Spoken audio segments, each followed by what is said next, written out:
지난 2016년 12월 13일에 대한민국의 육아정책연구소에서 육아 선진화 포럼이라는 것이 열렸습니다. 그 내용이 뭐냐면 한국인의 자녀 양육관 연구입니다. 한국인의 자녀 양육하는 관, 생각을 연구하는 결과를 공개했는데, 여기 앞에 나와 있는 표가 이제 그것을 잘 안 보이시는데, 이 표 안에 이제 담겨 있습니다. 그러니까 2008년하고 2016년 8년의 이 사이에 어떠한 생각의 변화가 생겼는가, 자녀를 키우는 분들이 이제 그 내용입니다.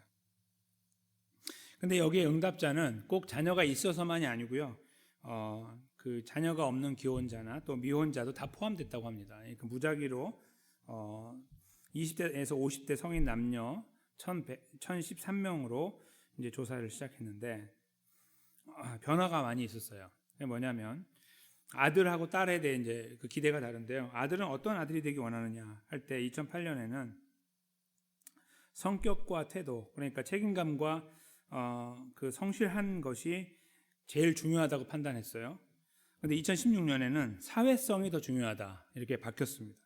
그러니까 결국은 대인관계나 리더십이 더 중요하다. 남자들, 아들을 만약에 키운다면 어떻게 키우겠느냐. 옛날에는 책임감과 성실하면 된다 했는데 8년 후에 보니까 대인관계와 리더십이 더 중요하다 이렇게 바뀌었다는 겁니다. 그리고 성적에 대한 것이 좀 더 내려갔어요. 성적이 제일 중요하다고 여겼는데 그 내려가고, 오히려 이런 어떤 사람이 어떻게 살 것인가에 대한 문제, 특별히 사회 안에서의 관계, 이게 더 중요하게 떠올랐다는 것입니다. 이제 여자아이를 키우는 분, 딸에 대한 기대는 바뀌었는데요. 원래는 신체적인 조건에 그게 1위였어요. 28%를 차지했는데, 그게 뭐냐면 용모, 외모, 키, 몸매. 딸을 키우는 분들은 그거에 더 집중한다는 거예요. 원래 그렇게 했는데 2008년에는, 2016년에는 오히려 그것도 중요하지만 성격과 태도도 중요하다. 둘 다 거의 동률로 1위를 차지했다는 거죠. 그러니까 생각이 더 좋아졌다고도 볼 수 있어요. 왜냐하면 옛날에는 여성을 이제 사실은 그 외모적인 면에서 키운다면 사실은 그거는 매우 잘못된 생각이죠. 그렇죠?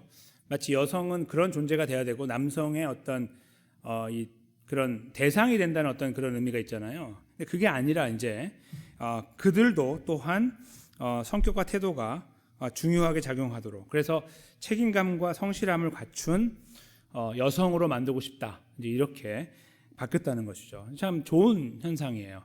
그대로 머물러 있는 것보다 훨씬 더 낫게 바뀌었다는 거죠. 이렇게 이제 그 의식을 갖고 있다는 말은 무엇을 말해주냐면요, 지금 저렇게 키우고 있다는 말도 되는 거예요. 저는 의식을 갖고 있는 분들이 저렇게 키우는 거니까, 지금 이제 시간이 좀 지나긴 했지만 지금 아마도 더 변화가 있긴 하겠죠. 근데 현재까지 저 데이터를 갖고 볼 때 딸은 이렇게 키워야지, 아들은 이렇게 키워야지 하는 것이 지배적이기 때문에 그렇게 키워나가고 있다라고 보는 것도 무리는 아닙니다. 근데 저렇게 키워나가는 과정에 부모가 바라는 것은 무엇일까요? 잘 먹고 잘 사는 거겠죠. 그냥 쉽게 말하면. 그렇죠? 우리 그 후손들도 나보다 더 나은 삶을 살면 좋겠다, 이렇게 이제 생각하기 때문에 이런 어떤 요구 조건을 가지고 키우려고 할 거예요. 그리고 그것을 하다 보면은 어려운 시간들도 있을 텐데 그걸 극복하게 만들어 주고 싶고, 그렇게 극복했을 때 더 나은 삶을 살 것이다라는 기대가 있을 것이라는 것이죠. 즉 이런 겁니다. 저런 내용으로 자녀를 양육하는 분들은 다 그런 건 아니겠지만 대부분의 사람들은 자녀가 잘 되기를 원하는 겁니다. 저렇게 해서 자녀가 잘 되면 내가 한 덕을 봐야겠구나 하고 생각하는 분들은 그렇게 많지 않을 거라고 생각해요. 물론 그런 분들도 계시겠지만 자녀를 마치 도구로 생각하고 나의 어떤 대리 만족의 대상으로 생각하는 분도 있죠. 근데 그렇지 않고 그들의 삶을 지원해주고 그렇게 살아가는 것을 바라보면서 행복을 경험하고 그들도 행복하게 원하는 어떤 이런 마음이 더 지배적이지 않을까 생각합니다. 그러니까 가는 길은 쉽지 않은데요, 남자나 여자나 저 길로 가려면 쉽지가 않아요. 그러나 저 길의 끝자락에 가면 부모가 원하는 것은 그들이 행복한 거죠. 하나님께서요, 저희들에게 명령을 하실 때도 이와 똑같습니다. 하나님 명령을 이렇게 주시는데 그 명령을 잘 들여다보면 굉장히 어려워 보이고 힘들어 보여요. 근데 그걸 하나님께 극복해 나가면 하나님의 은혜가 거기 딱 기다리고 있는 거죠. 마치 그 열매를 향해 달려가다 열매를 거두게 되는 것처럼 그런 은혜들을 많이 베풀어 주십니다. 명령이 주어질 때마다 돌아봐야 될 것은 그것은 분명한 이유가 있다는 거예요. 그 이유는 우리가 하나님의 은혜 안에 머물고 살아가는 것입니다. 더 나은 삶, 복된 삶, 하나님 백성다운 삶으로 나아가는 것이죠. 하나님은 그것을 항상 가슴에 품고 계시고 그 방향으로 우리를 인도해 나가고 싶으십니다. 그 걸음을 걸어 나가는 과정은 쉽지 않지만 말이죠. 오늘 본문에 바로 그 내용을 담아내고 있는데요. 민수기 33장은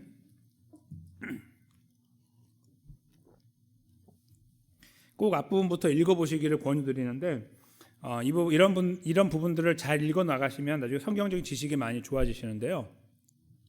33장 앞부분에는 어떤 내용이 나오냐면 이스라엘 백성들이 광야 애굽에서 나와서 출애굽해서 광야를 지나서 지나갔던 경로가 아주 자세하게 기록되어 있어요. 여기만 있어요, 성경에. 다른 곳은 이렇게 뜨문뜨문인데 여기는 아주 자세하게 모든 지나간 곳을 다 쓰고 있죠. 그 과정을 다 지나서 가데스 바네아에 갔다가 거기에서 이제 결국은 지금 현재 있는 모압 평지에 있음을 쓰고 있습니다. 그 과정이 있으므로 그것을 한번 눈여겨볼 필요가 있는데요. 이제 모압 평지에 왔다는 말은 이제 그 앞에 요단강이 있다는 말이고 그걸 건너면 가나안 땅이라는 뜻입니다. 이제 그 지경에서 하나님께서 이스라엘 백성들에게 명령을 내리십니다. 50절에 보면 여리고 맞은편 요단 강가 모압 평지에서 모세에게 말씀을 하셨죠. 51절에 이스라엘 자손에게 말하여 그들에게 이르라 너희가 요단강을 건너 가나안 땅에 들어가거든 52절에 그 땅의 원주민을 너희 앞에서 다 몰아내라. 그 새긴 석상과 부어 만든 우상을 다 깨뜨리며 산당을 다 헐어라. 이렇게 아주 분명한 명령을 내리십니다. 또 그 다음 절에는 그 땅을 점령하여 거기 거주하라.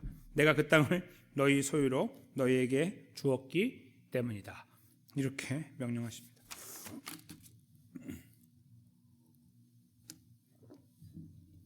54절에 아울러 그 땅을 정복해 나가고 분배하는 과정에 대한 설명이죠. 너희 종족을 따라 그 땅을 제비 뽑아 나누라. 수가 많으면 많은 기업을 주고 적으면 적은 기업을 주되 공평하게. 그러나 반드시 제비를 뽑아서 하라. 대충 알아서 너가 갖고 싶은 대로 가져라.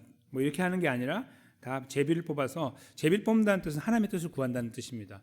우리가 제비를 조정할 수 없죠. 하나님이 거기에서 뜻을 나타내신다는 통로예요. 그러니까 제비 뽑아서 내가 원하는 자에게 줄 테니까 너는 제비를 뽑으라 그 말이죠. 소유가 되도록 해서 각 기업이 그 지파들이 땅을 소유할 수 있도록 그렇게 해야 된다 하고 54절에 설명하고 있습니다. 그리고 이제 여기까지가 명령인데요. 52절에서 명령하신 내용을 이제 55절에 다시 한번 반복하는데 조금 다르게 반복하죠. 55절에 보시면 너희가 만약 그 땅 원주민을 너희 앞에서 몰아내지 아니하면, 그러니까 명령은 몰아내는 건데 안 하면 너희가 남겨둔 자들이 너희 눈에 가시와 너희 옆구리에 찌르는 것이 되겠다. 너희가 거주하는 땅에서 너희를 괴롭게 할 것이다. 그리고 하나님은 마지막 절이죠. 그들에게 행하려고 했던 망하는 거죠. 망하고 멸하는 것을 누구에게 행한다고 하십니까? 이스라엘에게 행할 것이다. 이렇게 말씀하십니다. 이게 명령의 내용입니다. 이 내용은 그래서 아까 제가 잠깐 말씀드린 것처럼 하나님께서 이스라엘 백성들을 너무 홀대하거나 너무 심하게 다루시는 것처럼 여겨질 수 있습니다. 근데 이 말씀을 잘 저희가 생각하면서 읽으면 여기에 놀라운 은혜가 담겨 있음을 알게 되죠. 왜 이런 명령을 하셨는지가 이 55절에 등장하는 거예요. 너희가 만일 그 땅의 원주민을 너희 앞에서 몰아내지 아니하면, 이제 여기 나오는 거죠. 너희가 남겨둔 자들이 너희 눈에 가시가 되고 옆구리를 찌르는 것이 돼서 너희가 계속 괴롭힘을 받을 것이기 때문이다. 이겁니다. 하나님의 진노가 있는 거는 두말할 필요 없죠. 근데 저 앞에 55절에 나와 있는 저 내용이 매우 중요하다고 여겨집니다. 눈에 가시가 되고 옆구리를 찌르는 것. 어떤 의미에서 그럴까요? 바로 52절을 보면은 다시 헤아릴 수 있는데 새긴 석상과 부어 만든 우상 또 산당 이것이죠. 그것이 이스라엘에 어떤 영향을 끼칠까요? 그들의 가치관을 변화시키죠.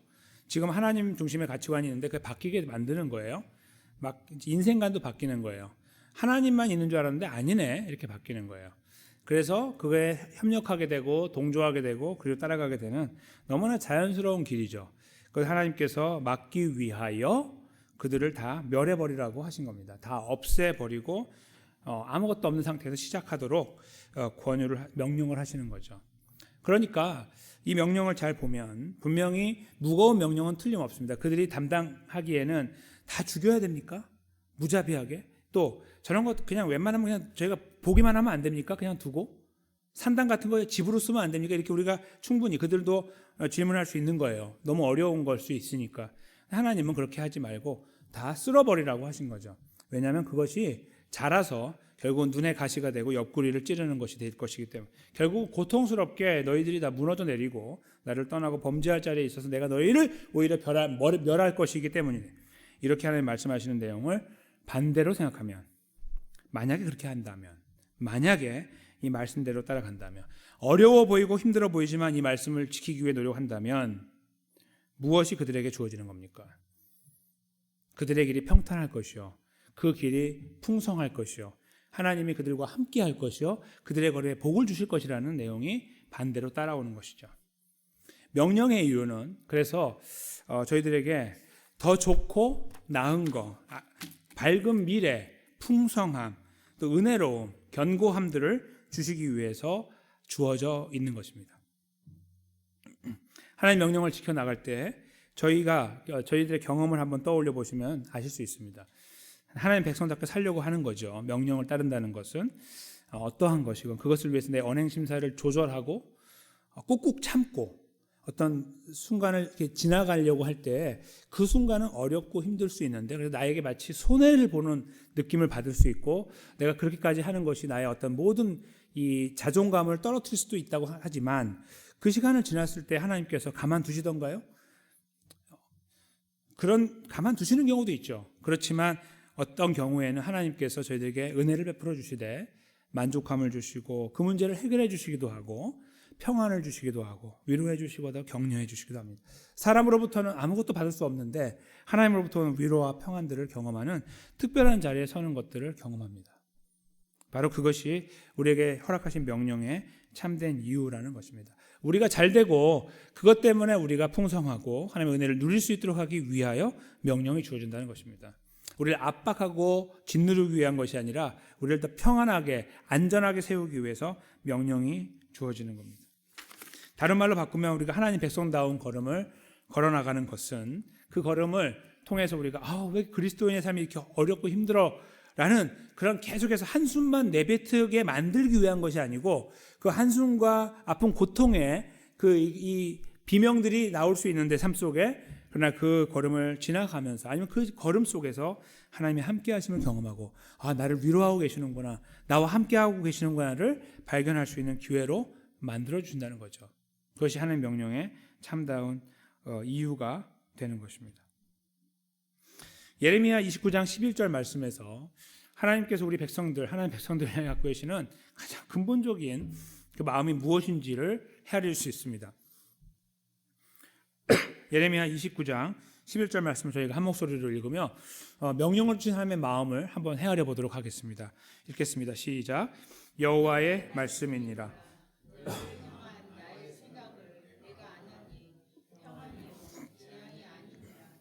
너희에게 미래와 희망을 주는 것이니라. 아멘. 타락한 인류, 특별히 이스라엘 백성들을 향해 예레미야 선지자를 통해 말씀하시는 하나님의 말씀입니다. 그들이 비록 지금 여러 가지 외세에서 어려움을 당하고 힘든 것들을 당합니다. 본인들 죄 때문에, 그렇죠? 그러나 그것이 끝이 아니다 하는 것을 말씀하고 계시는 겁니다. 그 끝은 결국은 평안이다. 재앙이 아니다. 너희에게 미래와 희망을 주기 위함이다. 이것이 항상 하나님께서 품고 계셨던 마음입니다.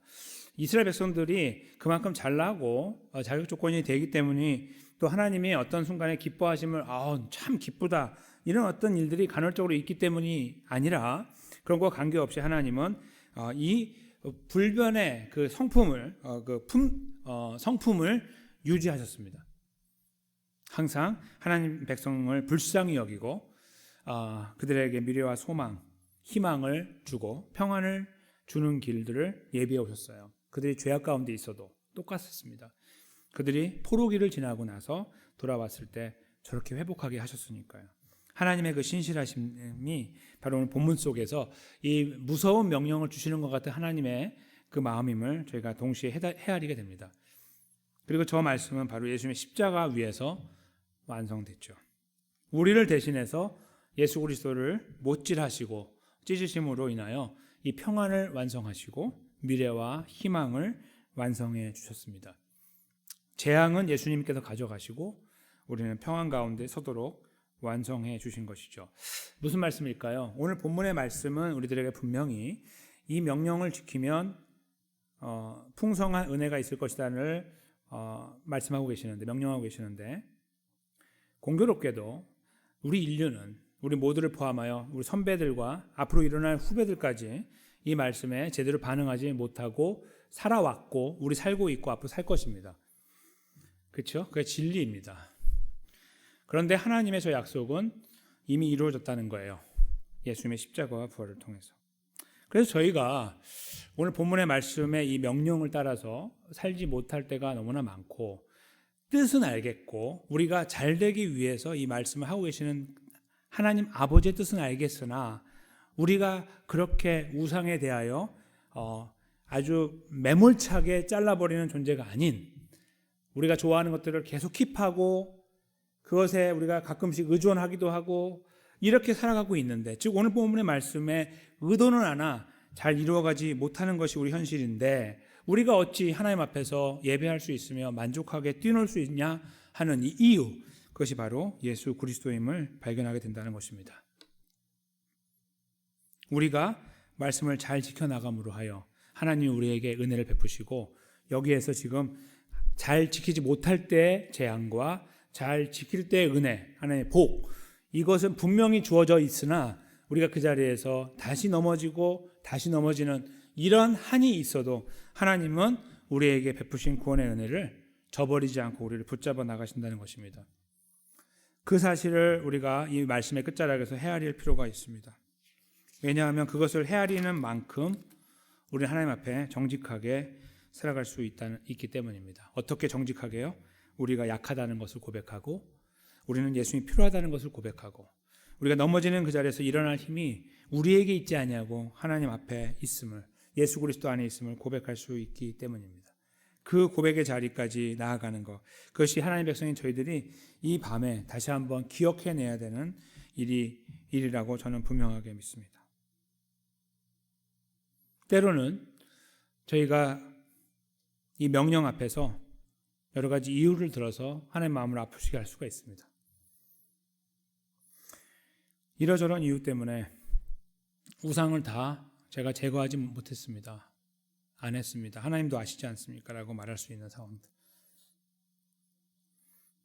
그럼에도 불구하고 우리가 하나님 앞에 설 수 있는 이유는 그것을 잘 해결하고, 하나님이 야 그거 아니야 지적하니까 우리가 바꿔나가기 때문이 아니라 이미 하나님은 우리에게 자격 조건을 허락해 주셨기 때문이다 하는 것이 저에게 다시 한번 기억됐으면 좋겠습니다. 이거 반드시 지켜야 됩니다. 그래야지 하나님 앞에 설 수 있습니다. 그것은 틀린 말입니다. 우리는 그렇게 서본 적이 없어요. 사실은 하나님 앞에. 그렇지 않으신가요? 하나님 앞에 그렇게 서 보신 분 있으세요? 없습니다. 우리는 항상 부족했고 항상 많은 부분이 미스된 상태로 하나님 앞에 나왔었습니다. 우리는 어쩌면 그 자리에서 우리 자신을 가리려고 이 어떤 이런 명령을 들을 때마다 여기서 우리가 피해 가려고 여러 가지 모양으로 이유를 달고 발버둥 쳤는지도 모릅니다만, 오늘 본문의 말씀을 저희가 깊이 생각하면 우리가 그럴 수 있는 존재가 아님을 분명하게 발견하게 돼요. 다 쓸어버리라고 한 것에 저희는 그것을 여전히 갖고 살아가고 있기 때문이죠. 네. 주님 오실 때까지, 주님 우리를 부르실 때까지 우리는 그런 모습으로 살아갈 수밖에 없어요. 그것은 우리에게 정해져 있는 일이에요. 절대로 그걸 넘어갈 수 없습니다. 그래서 예수님이 이 땅에 오신 것이죠.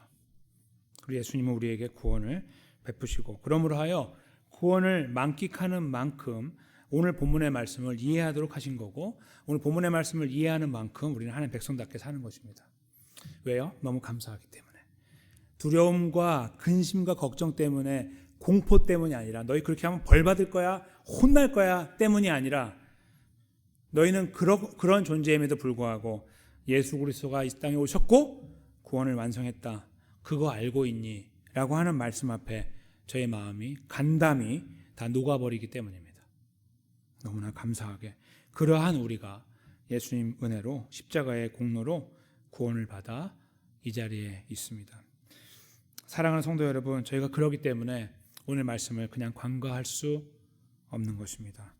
거기에 더 견고하게 서고 싶은 것이고, 우리 안에 혹시라도 도사리고 있을 우상의 문제 앞에 저희가 좀 더 진실하게 서려고 하는 마음을 갖게 되는 것입니다. 그저 덮어버리고 하나님 대충 눈 감아 주십시오, 그렇게 하는 것이 아니라 우리의 속을 다 알고 계신 하나님 앞에 머리를 조아리고, 하나님 나를 불쌍히 여기소서, 내가 넘지 못하고 극복하지 못하는, 이겨내지 못하는 연약함들을 갖고 있사오니 나를 좀 굽어 살피시고 나를 불쌍히 여겨주십시오. 이렇게 진솔한 모습으로 나아가는 자리, 그 자리에 저희가 믿음의 고백을 드리며 함께 세워지기를 원합니다. 그 걸음은 바로 예수 그리스도를 의지하면서 갈 때 시작될 수 있습니다. 여전히 지금까지 걸어왔던 그 방법 그대로, 그러나 더 깊이 있는 의존을 가지고 예수님 저를 도와주십시오. 우상의 문제 앞에 저는 계속 흔들리고 있기 때문에 주여 나를 불쌍히 여기소서. 보이지 않는 우상의 문제 앞에서 제가 낙오하지 않도록, 하나님 백성임으로 마땅히 걸어가야 되고 서 있어야 되는 그 자리를 지킬 수 있도록 나를 도우소서. 이렇게 주님의 은혜를 구하면서 우리가 그 자리에 함께 서기를 힘쓰며, 그래서 하나님이 기뻐하시는 걸음을 저희가 묵묵히 오늘도 내일도 이뤄나가는 자리에 저희 여기 계신 하나님 백성들 모두가 세워지게 되시기를 예수님의 이름으로 간절히 축원합니다.